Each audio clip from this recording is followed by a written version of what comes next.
Ron Paul with your weekly update for May 18th. I have been very pleased with the progress of my legislation, H.R. 1207, which calls for a complete audit of the Federal Reserve and removes many significant barriers toward the transparency of our monetary system. This bill now has nearly 170 co-sponsors with support from both Republicans and Democrats. Senator Bernie Sanders has introduced a companion bill in the Senate, S-604, which will hopefully begin to gain momentum as well. I'm very encouraged to see so many of my colleagues in Congress stand with me for greater transparency in government. Some have begun to push back against this bill, and I am very happy to address their concerns. The main argument seems to be that congressional oversight over the Fed is government interference in the free market.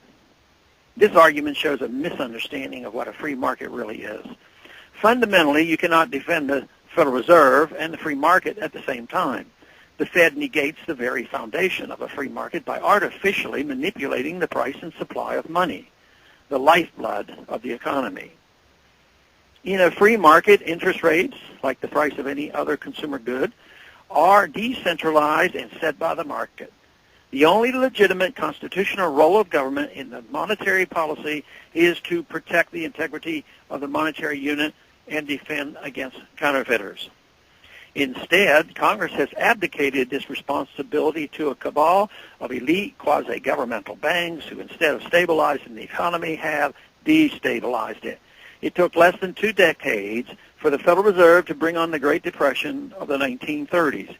It has also inflated away the value of our currency by over 96% since its inception.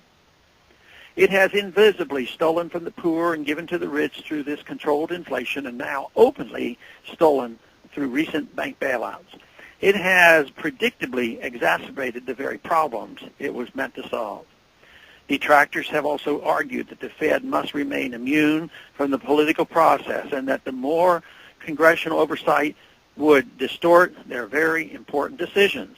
On the contrary, the Federal Reserve is already heavily entrenched in the political process as the Fed chairman is a political appointee. High-level officials routinely make the rounds between positions at the Fed, member banks, Treasury, and back again, taking care of friends and each other along the way. As far as the foolishness of placing complex monetary policy decisions in the hands of politicians, I couldn't agree more. No politician or central banker, no matter how brilliant, is smart enough to know more than the market itself. The failure of central economic planning has been witnessed over and over. It's frankly beyond me why we ever agree to try it again and again.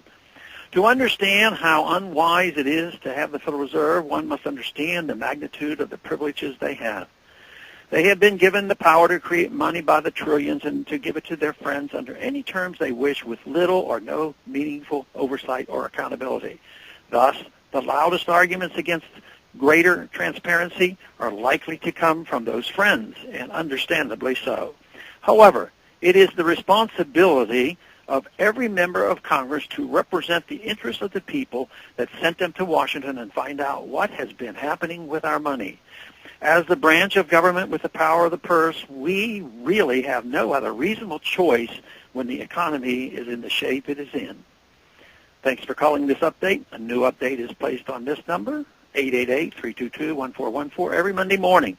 The written text of which can be found on my website, www.house.gov/Paul, under the heading Texas Straight Talk. Thanks for calling.